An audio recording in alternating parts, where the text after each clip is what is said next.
Hi, and welcome to Axelbank Reports, History and Today, conversations with America's top nonfiction authors and why their books matter right now.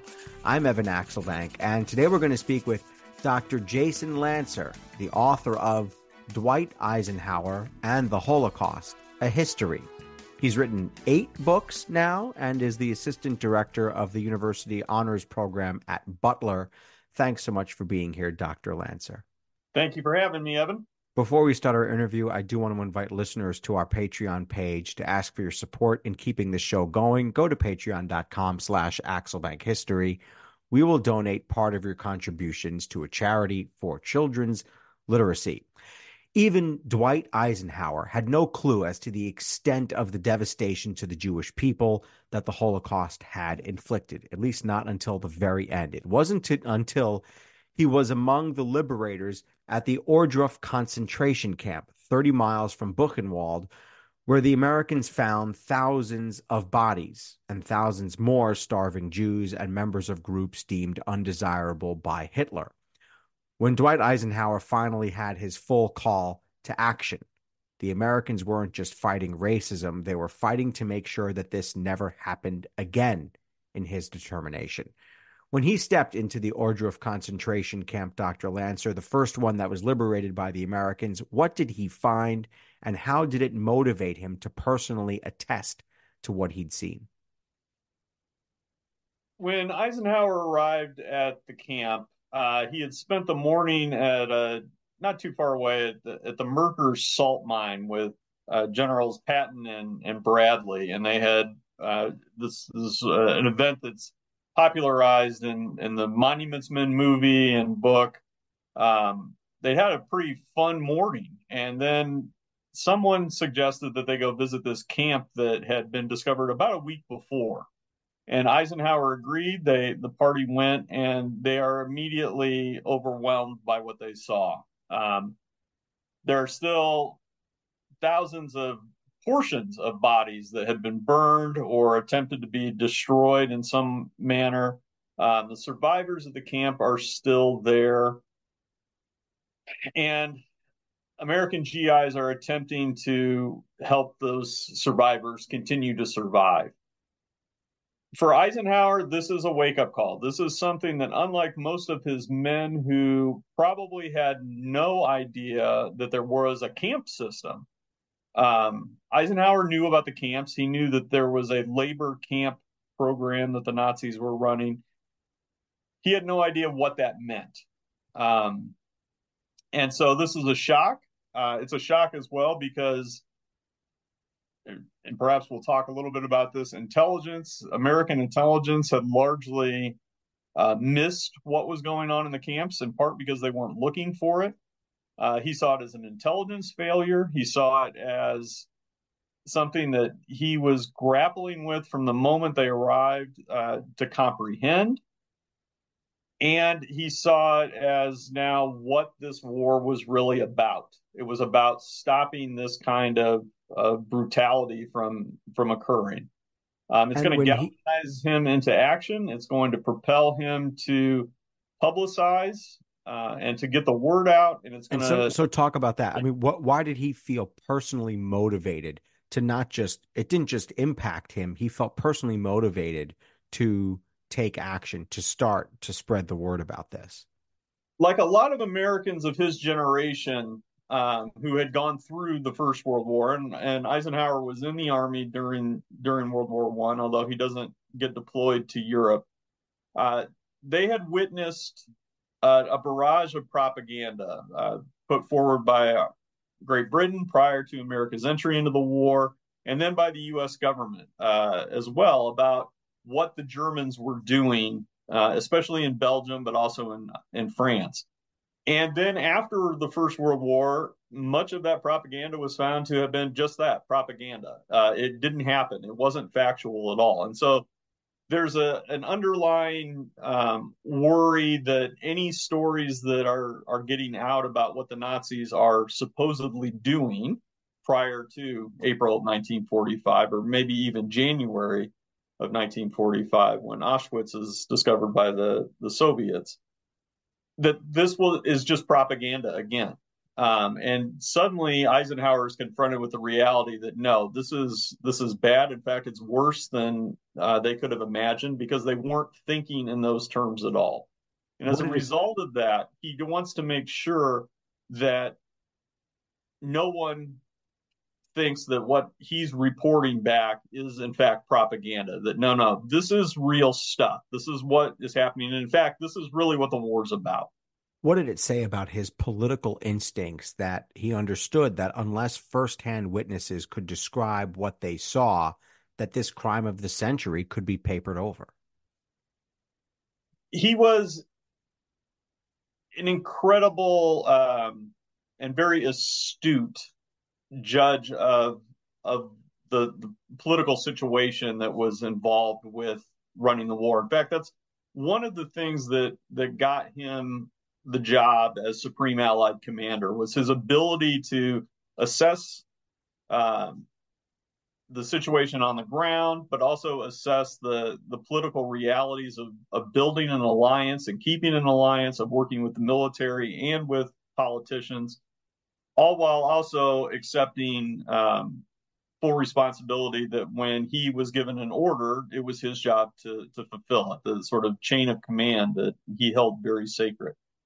And so he knew it was his responsibility. Once he witnessed it, it was up to him to make sure that this isn't swept under the rug, and more importantly, is something that is accepted as fact. You say that biographies of Eisenhower have often focused on his military service or his subsequent political life, and maybe just kind of gone through all of those things, that the previous biographies have not realized that the biographers have not realized that the essential step is actually to marry these two things together, using his firsthand experience in the Holocaust as the lens by which to view both experiences. So why did so many great historians, and these historians are, some of them are fabulous, I've read dozens of books about Eisenhower, why did they miss that? I think in part it has to do with history as an academic discipline. And so what you have are people who focus on political history. And so their first inclination is to look at Eisenhower as president. There are people who focus on military history. Their inclination is to focus on Eisenhower as a general. If you are doing a full biography, you have to get from the army life to the political life, and you only have a certain number of pages to do that in. And so I think it's very easy, because this is an event that happens in April of 1945. And so much has happened before, so much more is going to happen again. And it's not as though Eisenhower does a tour of the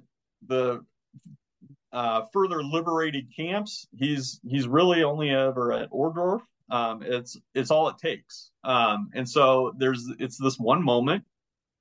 Usually the letter that he sends to General Marshall is quoted, or sometimes at length, sometimes just snippets, and then you move on to the next thing.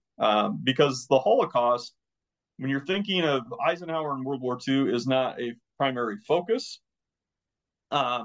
nor is, considering everything that happens during his presidency, is thinking about even his wartime record, how that impacted him as commander-in-chief. What do we know about Eisenhower's childhood and his upbringing that would make him particularly sensitive, not only to the dangers of fascism, but to the plight of people who were powerless to stop violence?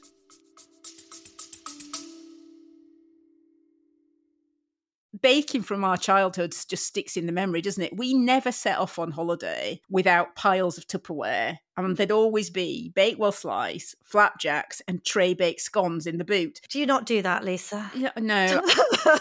Sadly, I do not stack the Tupperware in the back of the car when we go off on holiday. Oh. Welcome to Small Ways to Live Well, a new podcast from the Simple Things magazine. Season 2 is a pick-me-up tonic that helps us make the shift from winter to spring. A 6-week suggestion box full of things to note, notice and enjoy about the season. Search for Small Ways to Live Well on your podcast app.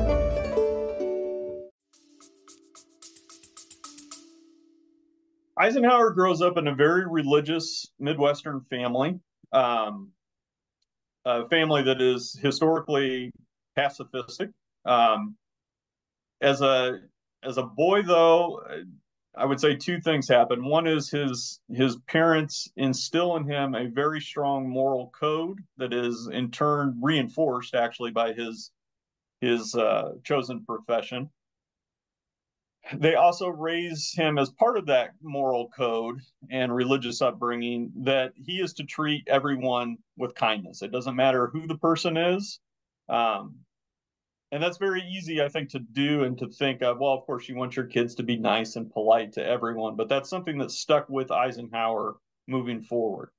There are scores of stories of him, even after he's president, of taking time to get to know the staff or the Marines who are on guard duty. It was just part of who he was.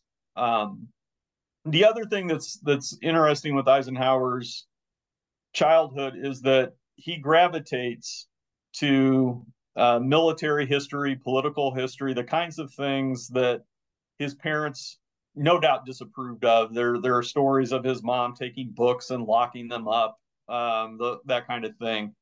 But at the same time, never telling him no. If that's what he wanted to do, that's what he had to reconcile his decisions with his own conscience. And so while it's somewhat devastating to his family when he announces he's gotten this appointment to West Point, it's also ultimately his decision, and they believe that he can make that decision for himself.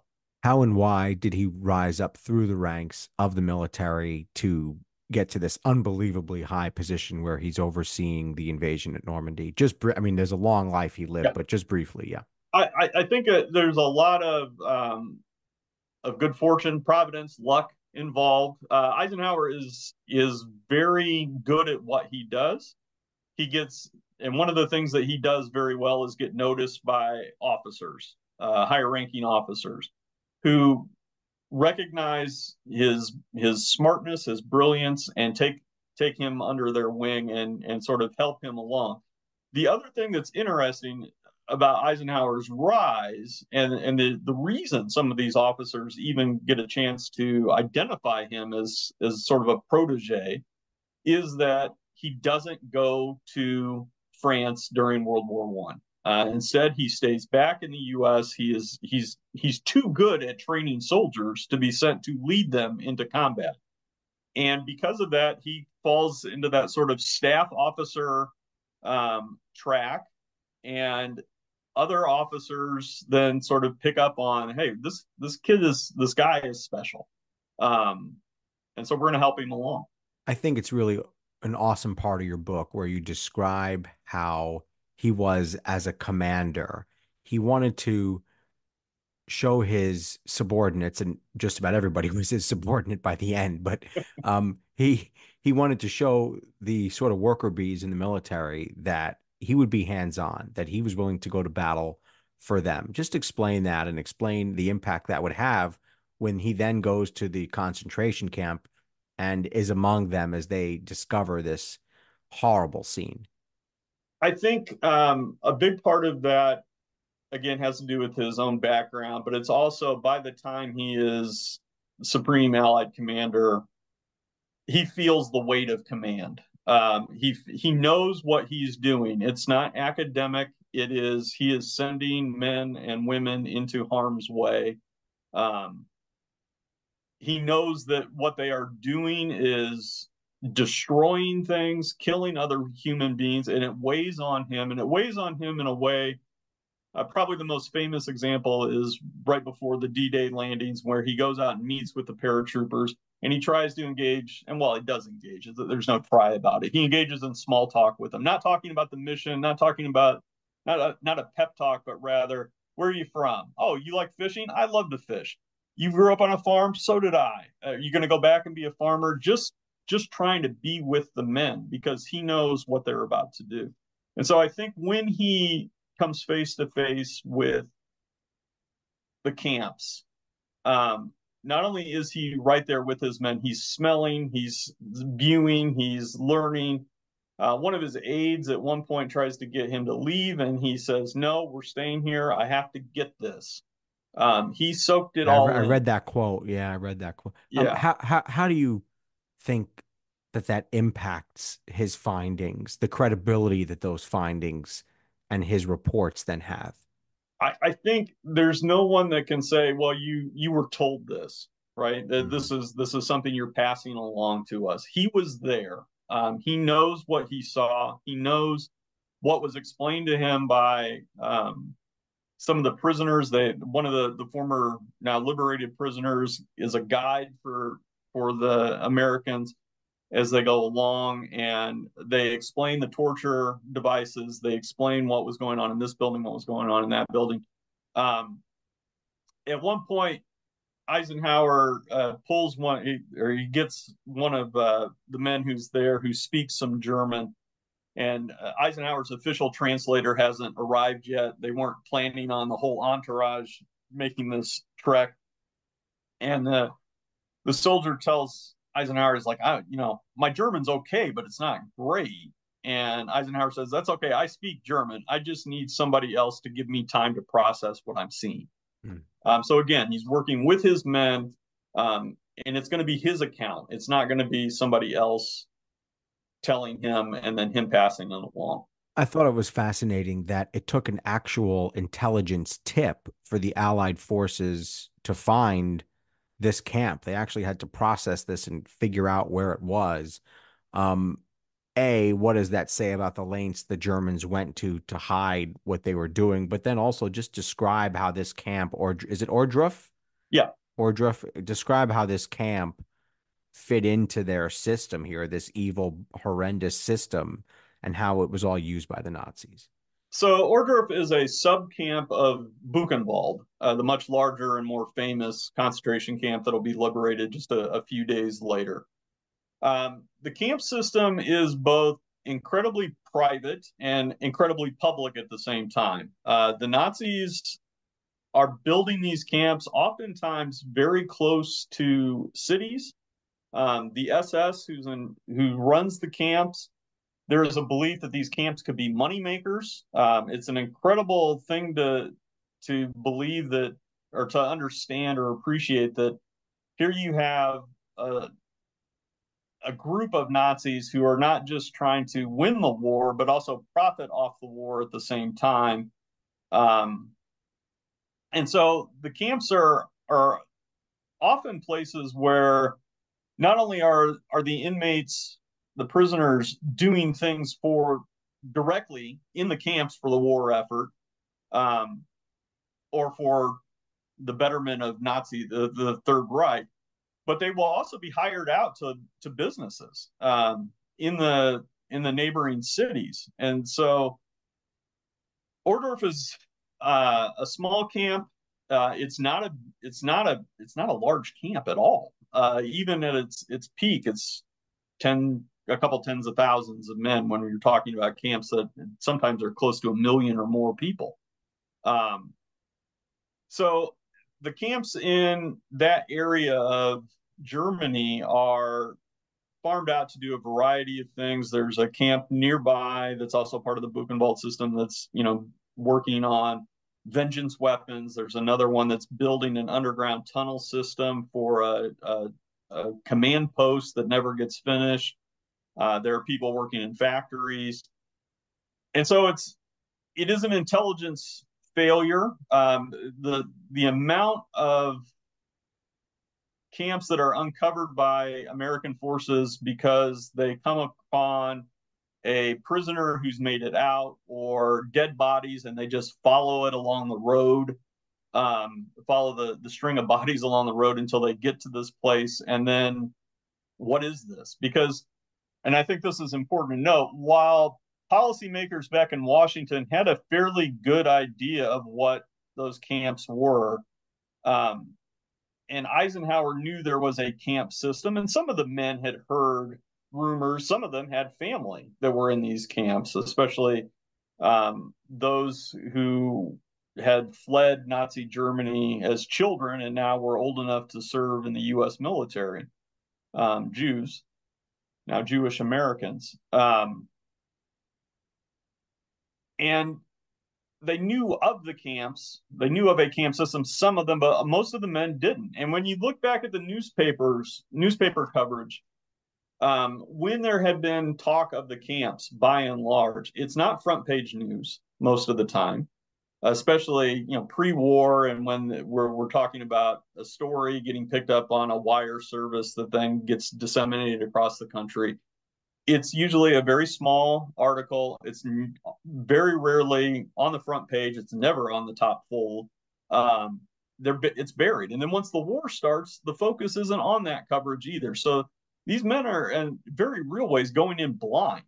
As one of the guys who's with Eisenhower, well, who's one of the liberators of one of the camps, said, you could have, when people talked about the Nazis having camps, I thought it was like a YMCA camp. That's the camp I knew, right? It's not this. This is something different. And so it's a shock.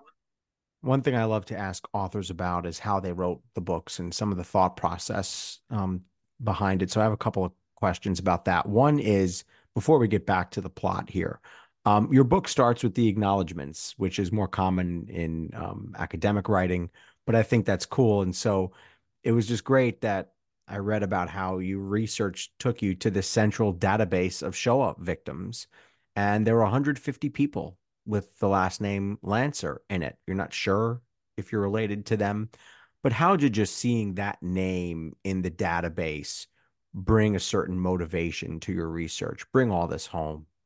Yeah, it was a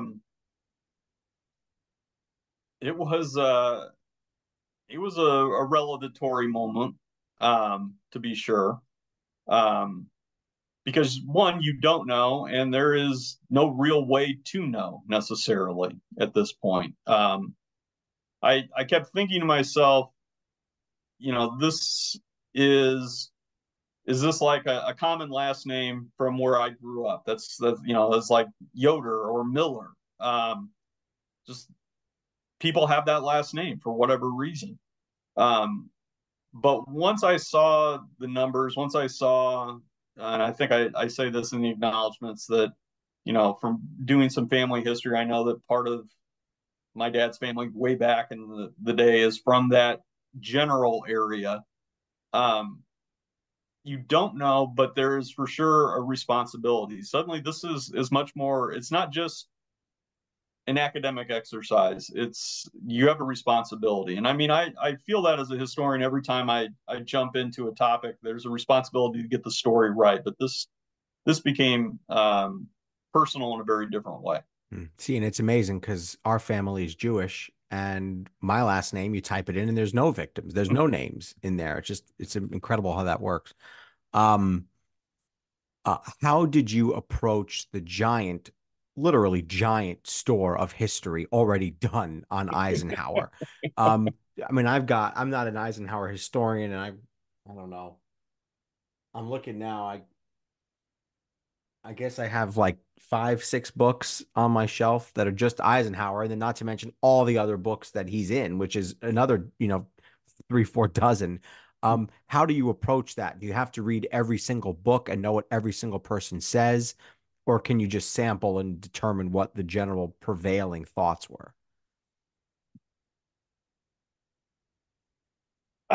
That's a very good question, and that's for me. And I'm not going to do the full scan because this office is a complete and total mess.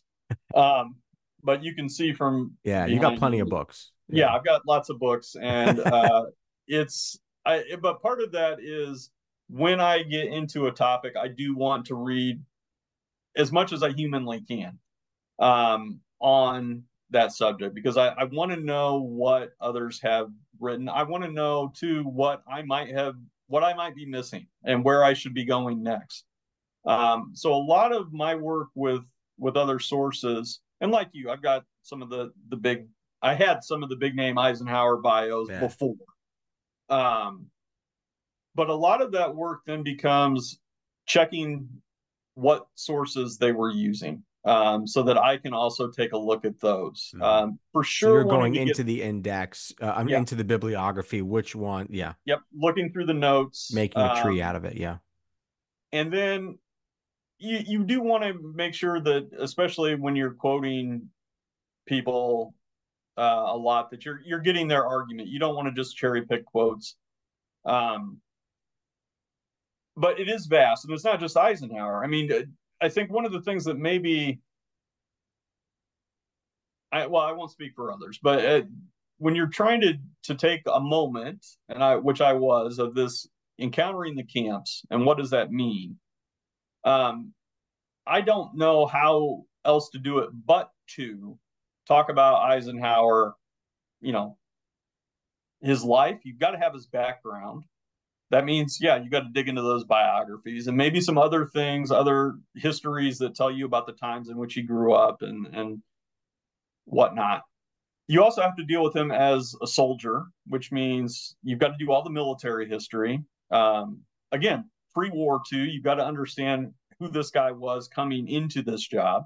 Then you've got to get into World War II, which has a huge literature. A few books, base. yeah. Yeah. A few. And then you've got the Holocaust, and then you've got the politics. So it was a lot of reading, a lot of time at the library, a lot of interlibrary loans, probably more purchases than my wife should know about. But yeah. How does this book fit in with others that you've done? Sometimes I see a very neat thread from authors. I did a book that was centered on the 1820s, then I did the 1840s, then I fell into an Abraham Lincoln, then I fell into a Frederick Douglass, and here I am neatly at Reconstruction. You, on the other hand, have done Walt Disney World, you've done Christianity, you've done the Civil War. Am I out of luck looking for a pattern here, or is there something I'm missing? I think the pattern that I would say comes out of my work is that, and even if it's just for a moment or two, I'm a born and bred Hoosier, and every book that I've worked on has some element of talking about Midwestern history, because that's the area of the country I know. And even, Disney. Well, Disney's I was from going to say Illinois. Disney World. How? Yeah. Oh, because he's from Illinois. Okay. I didn't He's know from that. Illinois. He grows up in Missouri, which, according to recent studies, is part of the Midwest. So for me, that's the thread. But I will also say that one of the reasons I have not the clearest thread, I guess To an outsider. To an outsider. Yeah, to an outsider. To an outsider. Unless you read all 8 books, you're never going to get this thread, and even then, you might not catch on to it. When I started my doctoral work, the chair of the history department at IU Bloomington was a gentleman named William Cohen. And Dr. Cohen told us that we, as this entering group of graduate students, needed to be ready to teach anything, that the job market being what it was, we had to be prepared. And so we needed to, yes, find a topic for our dissertation, but we also had to be comfortable teaching things beyond that narrow slice of history. To me, that was a godsend, because I love history. I always have. It was always my favorite subject. And I was like, great, I get to be a jack of all trades. I get to do what I want to do and look at the things that I want to look at. Fast forward to my time at Butler and becoming the assistant director of the honors program. And I get the honors program is its own separate unit. So we're not tied to any college. We're directly under the provost at Butler. We're not beholden to any department, which means I get to teach what I want to teach. I've just got to, come up with the classes. And so if something comes up that I start to get interested in and want to dig in more, chances are good that it's either going to be I'm going to develop a class that is going to lead into scholarship, or it's going to be I'm going to start doing scholarship that leads into a class. And so I'm very blessed in that regard. All right, so back to Eisenhower here. The press offensive. Explain what he does after the war is over, how he starts to get this and his findings into the papers. So it's even before the war is over. When he gets back to his headquarters, he sends a top secret message to General George Marshall, chairman of the Joint Chiefs of Staff, saying, look, this is what we found. I've seen this camp with my own eyes. We have to get the word out. So I need you to send over a congressional delegation right away. And we then need to talk about getting a British members of parliament delegation over here. We need to probably get the press involved. We've got to do this. And that's where the line comes where he says, we got to make sure this is out there because I don't want anybody claiming it's propaganda. This is the real deal.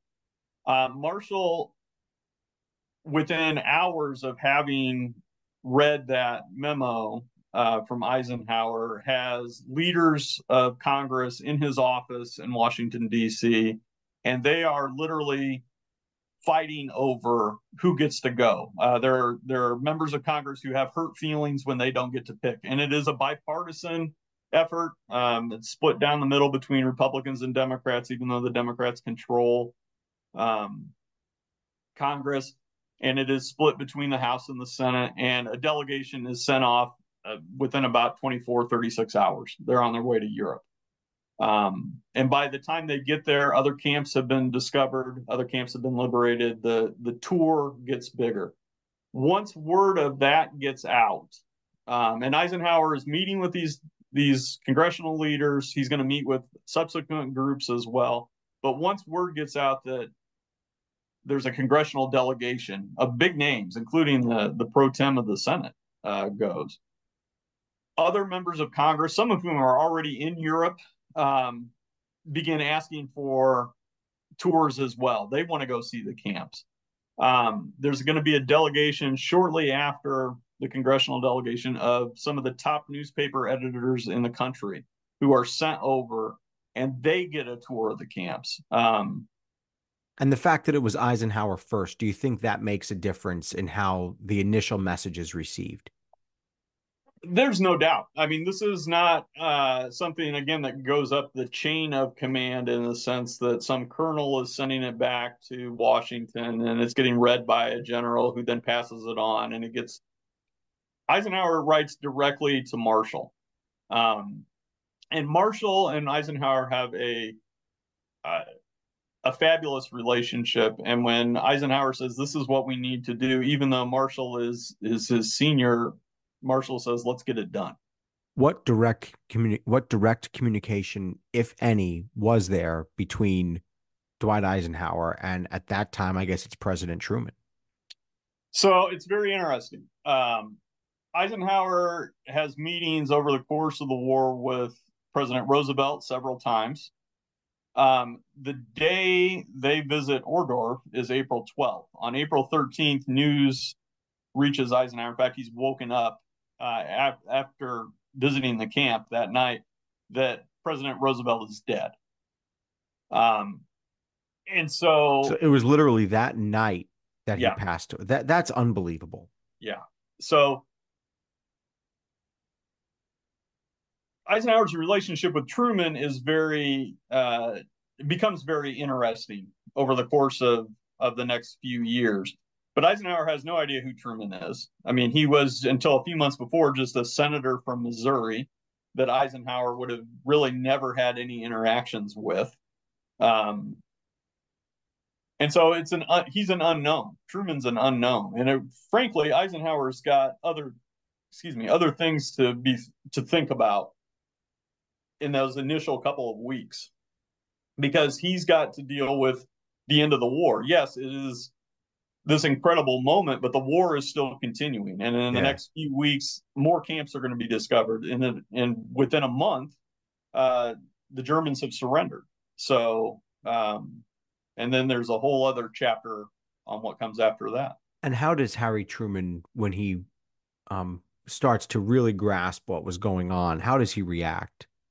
So Truman is shocked, repulsed as well. Truman also is thrust into the presidency in a way that Eisenhower will later talk about. It really is unfair to Truman. He wasn't prepared, and he doesn't blame Truman for that. He blames Roosevelt for that. Roosevelt selected Truman, did not let him know about a lot of things, including the atomic Manhattan, bomb. the Manhattan Project, yeah. And again, to be fair to a degree to Roosevelt in that, I don't think Roosevelt was expecting to drop dead, even though his health was poor. And he didn't really know Truman either. It's the 1944 decision-making process of how Truman gets in there, well, has literally been other books. But yeah. So Eisenhower now has a new commander-in-chief. He is a general. He's going to listen to the president. They have an interesting relationship during that summer, the summer of 1945. Truman is going to authorize a fact-finding mission. It's called the Harrison Report, named after the dean of the law school at the University of Pennsylvania, who comes over and visits the camps in the summer. Visits now, he does visit concentration camps, but he's really interested in trying to make sure that the former prisoners are being taken care of. He's going to issue a report that is pretty scathing, and I think that's really one of the first times Eisenhower has a problem with Truman. And the problem is that by the time the report is issued, Eisenhower's already dealt with a lot of the issues, but the report is what's getting in the news. And as Eisenhower is quick to point out, the camps aren't his only responsibility. He is the military governor of the American zone of occupation, and he's got to dealing with literally with all these Germans. He's got to start denazification. He's got a lot of things on his plate. And so the idea that he's only got this one thing he should be focused on, to Eisenhower's like, you're not grasping what you've told me I'm supposed to do here. So it's a very interesting relationship the two of them have, and they have eventually they have a very good working relationship as it develops until Eisenhower decides to run for president, and then yeah. What evidence? What evidence do we see in Eisenhower's presidency that he has taken what he saw at the camp and used it to mold his domestic and international policy? I think there's a couple things. One is it's not just the Holocaust and encountering the Holocaust that does this. It is realizing what the war has done. The Holocaust is a big part of that, and especially in terms of making sure that something like that doesn't happen again. But as Eisenhower is transitioning from sort of war leader to military governor, he's looking at a country that's been destroyed. And he's the guy who ordered a lot of that destruction. German cities are reduced to rubble. It's not just those former prisoners, the so-called displaced persons, as they become known in the literature, that Eisenhower's got to take care of. He's got to take care of millions of displaced Germans as well. People who don't have homes, people who, there's a winter coming. How are we going to deal with all this? The level of destruction, the barbarity that went along with some of that destruction, coupled with the use of atomic weapons to end the war in the Pacific. And Eisenhower instantly realizes that this is a game changer. What he's done over the course of several years can now be done with a single plane, with a single bomb. And that also can't be allowed to happen again. And there's and I touch on this a little bit, but I think it's a really important part of his presidency. is making sure that nuclear weapons do not become a normal part of the Defense Department, Right. first the War Department's dialogue of, oh yeah, we can just use a nuke on this. No, you can't. We can't do that. And so he becomes, even as military governor, and then even more so domestically at home once he's president, he becomes a builder. He wants to build things. He wants to make the world, starting with the United States, a better place. How did he reflect on, and the 1950s, as it's commonly described, as a time where the civil rights movement really ramps up? How did he, um, how did he sort of take in what he saw with the Holocaust and apply it to what was happening in America, where you have people who had been deemed undesirable and were forced to live separately and to live, we all know the doctrine separate but equal, but it certainly wasn't.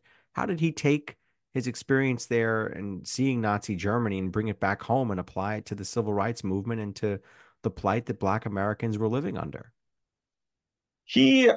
I think it's fair to say that growing up, Eisenhower doesn't encounter a lot of African Americans. He's his part of Kansas, not a lot of African Americans. It's not part, and race in that sense is not part of his real background. And he, in the military, the Army, becoming an officer when he does, in the 19 teens, also not, he's not going to be exposed to African Americans. If anything, he's much more exposed to Southerners who also happen to be probably segregationists, probably racist, but also his fellow officers and friends. And so it really does take until World War II before you see Eisenhower contemplating race. Part of that has to do with the fact that there are some African American units under his command that equate themselves incredibly well, especially at the Battle of the Bulge. The United States doesn't repulse that the way we do without African American troops, making it possible, both on the front lines as well as running supplies.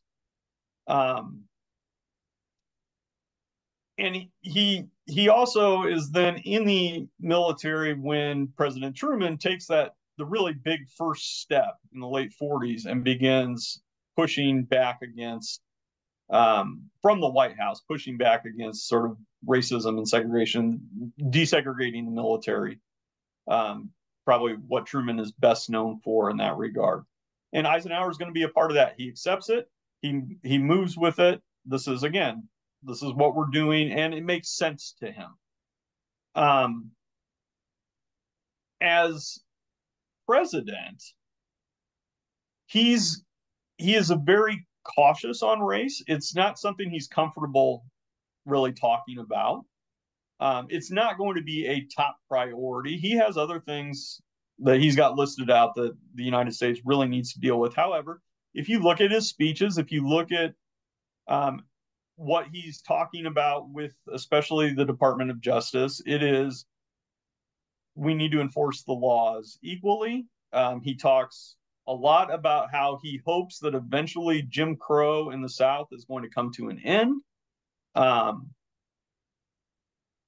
then other things take over. His appointments to the U.S. Supreme Court are what, especially with Chief Justice Earl Warren, is what gives us Brown versus Board of Education.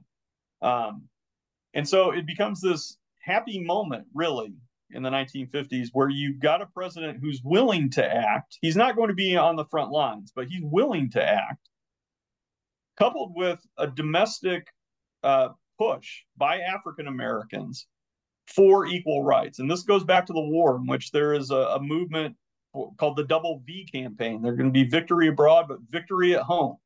They're going to fight for equal rights. And so Eisenhower accepts that. He moves with it. And then the great moment is in 1957 when two things happen. One is Eisenhower proposes the first civil rights legislation since Reconstruction. It's been nearly 100 years. The 1957 Civil Rights Act. It is gutted in Congress. However,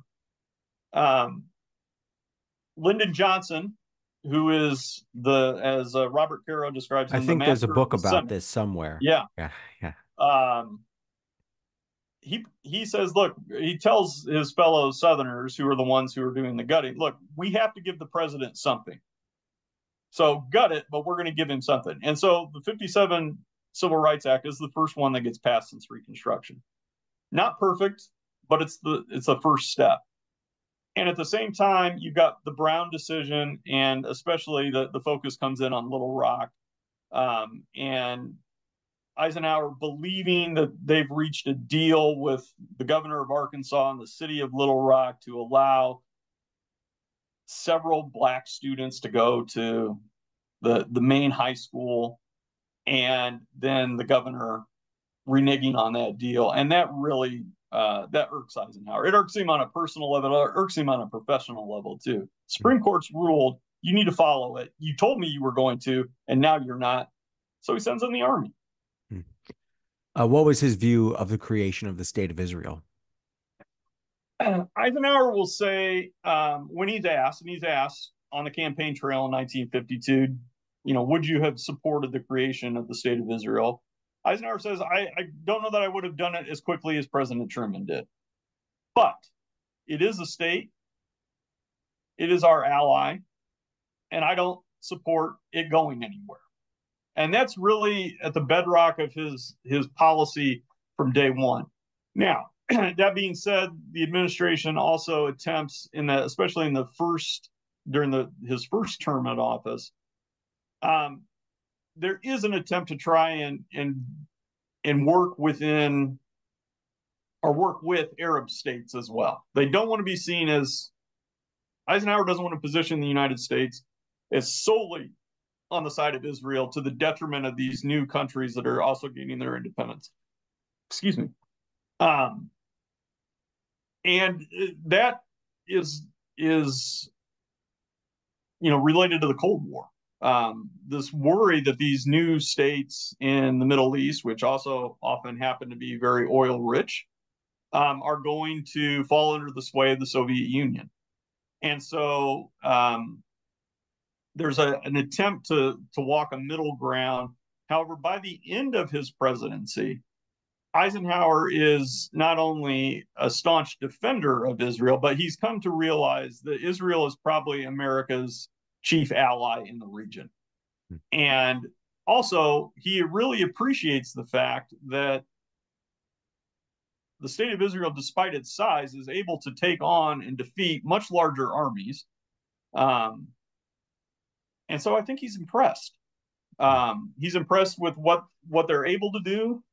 And it also bears pointing out that in his two runs for the presidency, he wins the most Jewish votes that any Republican president had received up to that time. How can we use Eisenhower's lessons today to make sure that never again really does mean never again?